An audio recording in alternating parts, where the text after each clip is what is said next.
Hello दोस्तों, स्वागत है मेरे YouTube चैनल मेन स्टडी में। आज मैं आपको बताने वाला हूँ क्लास 10 मैथ प्रश्नावली 9A का क्वेश्चन नंबर 10।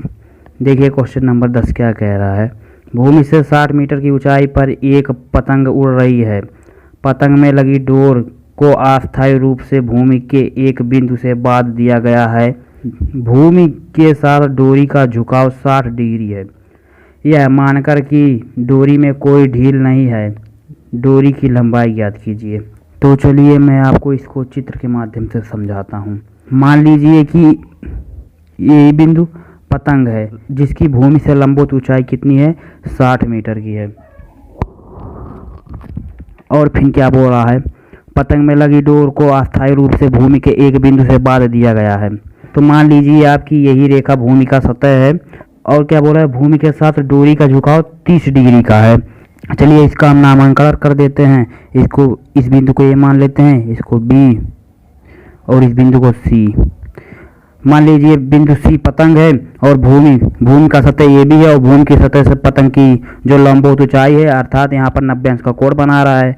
ऊंचाई हमेशा 90 अंश का कोण बनाता है, तो जो है वो 60 डिग्री है। और इसके बाद पतंग की डोर को भूमि के एक बिंदु से अस्थायी रूप से बांध दिया गया है और भूमि के साथ वह 60 डिग्री अंश का कोण का निर्माण कर रहा है। तो देखिए वह कौन सा कोण बन रहा है, कोण CAB, जो कितना है, 60 डिग्री है। और देखिए क्या कर रहा है, 60 डिग्री है। यह मानकर कि डोर में कोई ढील नहीं है और डोर की लंबाई ज्ञात कीजिए। मतलब ये माना गया है कि डोर पूरी तरह से कसकर बांधा गया है भूमि के बिंदु ए से। तो हमसे पूछा क्या है, डोर की लंबाई, अर्थात AC का लंबाई। AC क्या है, समकोण त्रिभुज का कर्ण है। तो चलिए सबसे पहले मैं इसको हल करता हूँ। तो सबसे पहले आप लिखिए समकोण त्रिभुज ABC में, ये प्रतीक है समकोण त्रिभुज का। और चलिए मैं अब लिख भी देता हूँ समकोण त्रिभुज ABC में। अब आप देखिए समकोण त्रिभुज ABC में तो कर्ण को हमें प्राप्त करना है। हमें थीटा का मान पता है और लंब पता है। तो देखिए साइन थीटा बराबर होता है लंब बटा कर्ण। तो इससे हम कर्ण को ज्ञात कर सकते हैं। तो सबसे पहले हम लिखते हैं साइन थीटा बराबर लंब हमारा क्या है, BC है, और कर्ण क्या है, AC। और थीटा का मान हमें 60 डिग्री प्राप्त है, तो साइन 60 अंश हो जाएगा। और देखिए BC बराबर कितना प्राप्त है, 60 मीटर है। तो 60 मीटर इसको हम लिख लेते हैं। AC हमें निकालना है तो AC को हम ऐसे लिख लेते हैं। अब आप देखिए साइन 60 डिग्री का मान होता है कर्ण में 3/2।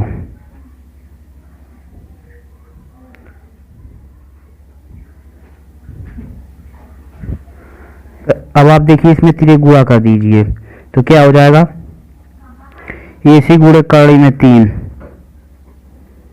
बराबर 60 गुणे 2, यानी 60 दूना 120 मीटर। कर्ण 3 को उधर हम बेच देंगे तो बटे में हो जाएगा। तो AC बराबर क्या हो जाएगा, 120 मीटर बटा कर्ण में 3। अब आप देखिए कर्ण में 3 को हम हर से हटाएंगे तो कर्ण 3 का गुणा ही ऊपर नीचे हम कर देंगे। तो AC बराबर क्या हो जाएगा, 120 मीटर बटा कर्ण में 3 गुणे कर्ण में 3 का गुणा ही ऊपर नीचे हम कर देंगे। तो देखिए क्या हो जाएगा, AC बराबर, आप देखिए क्या हो जाएगा, 120 गुणे कर्ण में 3 बटा कर्ण में 3 गुणे कर्ण में 3, इसका मान हो जाएगा 3। अब आप देखिए 120 3 से कट जाएगा तो कितना आएगा, 4 तियाँ 12 और 1 0, 4 तियाँ 12 अर्थात 40 हो गया। 120 देखिए कट गया तो AC बराबर कितना में प्राप्त हो गया, AC बराबर हो गया 40 गुणे कर्ण में 3 मीटर। AC बराबर कितना हो गया, 40 गुणे कर्ण में 3 मीटर। अतः यही क्या होगी, डोरी की लंबाई हो गई। अब चलिए आप अगला क्वेश्चन देखिए। अब आप देखिए क्वेश्चन नंबर 11 हमसे क्या कह रहा है। एक जहाज से किसी सड़क पर एक ही ओर स्थित 2 गांवों के अनुवन कोण 45 डिग्री और 60 डिग्री देखे गए हैं। यदि गांव के बीच की दूरी 2 किलोमीटर हो तो हवाई जहाज की ऊंचाई ज्ञात कीजिए। चलिए चित्र बनाकर मैं आपको समझाने का कोशिश करता हूँ। मान लीजिए यही बिंदु, इसे हम बिंदु A मान लेते हैं, यही हवाई जहाज है। अब देखिए कह रहा है सड़क पर एक ही ओर स्थित 2 गांव, सड़क है और सड़क भूमि के सतह पर होगा और सड़क से हवाई जहाज की ऊंचाई को हमने AB मान लिया है। और फिर देखिए क्या कह रहा है कि दो गांव स्थित है। हमने एक गांव इस बिंदु को मान लिया और दूसरा गांव इस बिंदु को मान लिया। इस बिंदु का नाम हमने सी रख दिया और इस बिंदु का नाम हमने डी रख दिया। तो सबसे पहले हम चलिए 60 डिग्री और 45 डिग्री अवनवन कोण का निर्माण करते हैं। अब आप देखिए पहला कोण कितना बना है, पहला 45 डिग्री का अवनवन कोण बना है, तो इसे हमने 45 डिग्री का अवनवन कोण मान लिया। अब देखिए दूसरा अवनवन कोण कितना बना हुआ है, 60 डिग्री का। अब आप देखिए ये रेखा और रेखा समांतर होगी, तब ये 45 डिग्री है तो ये भी 45 डिग्री हो जाएगा एकांतर अंतःकोण से, और ये भी 60 डिग्री है तो ये भी 60 डिग्री हो जाएगा एकांतर अंतःकोण से, क्योंकि ये दोनों रेखाएं समांतर है और तिर्यक रेखा इसको प्रतिच्छेद कर रही है। और फिर क्या बोला है, दोनों गांवों के बीच की दूरी कितनी है, 2 किलोमीटर है। तो एक गांव डी है और दूसरा गांव सी है, तो इसके बीच की दूरी कितनी है, 2 किलोमीटर। अब आप देखिए BC की जो लंबाई है उसे हमने x मान लिया, और AB यानी जो हवाई जहाज़ की ऊंचाई है भूमि की सतह से उसे हमने h मान लिया। अब हमें h को ही निकालना है, तो हम क्या करेंगे, त्रिभुज ABC में सबसे पहले हम जाएंगे, क्योंकि x हमें पता चल जाएगा तो हमें BD की पूरी लंबाई पता चल जाएगी, और BD क्या है, आधार है, और AH और tan थीटा बराबर लंब बटा आधार के फार्मूले से यश भी प्राप्त हो जाएगा। इसलिए सबसे पहले हम समकोण त्रिभुज ABC में जाते हैं। हल सबसे पहले लिख लेते हैं हम समकोण त्रिभुज ABC में। तो आप देखिए समकोण त्रिभुज ABC में हमें थीटा का मान पता है, लंब को हमने यश माना है और आधार को हमने यक्स माना है। तो हम इसमें फार्मूला लगाएंगे, tan थीटा बराबर लंब बटा आधार। तो tan थीटा बराबर क्या हो जाएगा, लंब देखिए क्या है, इसमें AB है तो AB को हमने क्या माना है, यच माना है, और देखिए आधार क्या है, BC है, और हमने BC को कितना माना है, यक्स। अब देखिए tan थीटा का मान हमें कितना प्राप्त है, 60 डिग्री, यच बटा यक्स बराबर यच बटा यक्स। तो क्या हो जाएगा, tan 60 डिग्री का मान होता है कड़ी में 3 बराबर क्या हो जाएगा, यच बटा यक्स। अब देखिए हम यहाँ पर तिर्यक गुणा कर देते हैं, तो क्या हो जाएगा, यक्स गुणे कड़ी में 3 बराबर यच। इसे हम समीकरण 1 मान लेते हैं, ये हमें यच बराबर प्राप्त हो गया। अब हम चलते हैं त्रिभुज ABD में। अब देखिए इसमें भी tan थीटा का ही फार्मूला लगेगा, तो क्या हो जाएगा, tan थीटा बराबर लंब इसमें भी AB है, AB को हमने यच माना है तो यच है AB। अब आप देखिए इसमें आधार क्या है, BD, और BD के दो भाग हैं, CD और BC। तो देखिए हम लिख देते हैं CD प्लस BC, और देखिए tan थीटा का मान हमें कितना प्राप्त है, 45 डिग्री।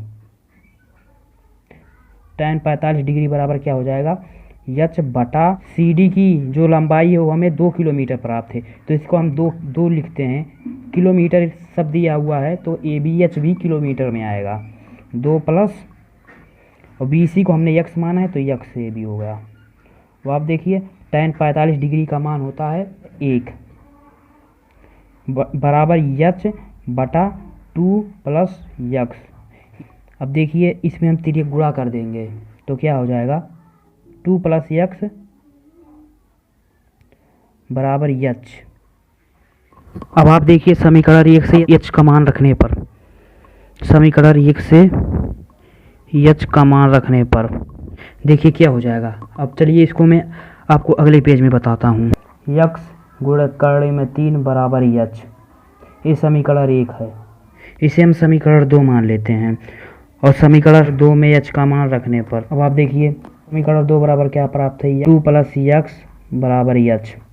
यच का मान इसमें रखने पर समीकरण 2 में, तो क्या हो जाएगा, 2 प्लस यक्स बराबर यक्स गुणे कड़ी में 3, और यक्स को उधर हम भेज देते हैं तो क्या हो जाएगा, यक्स गुणे कड़ी में 3 माइनस यक्स।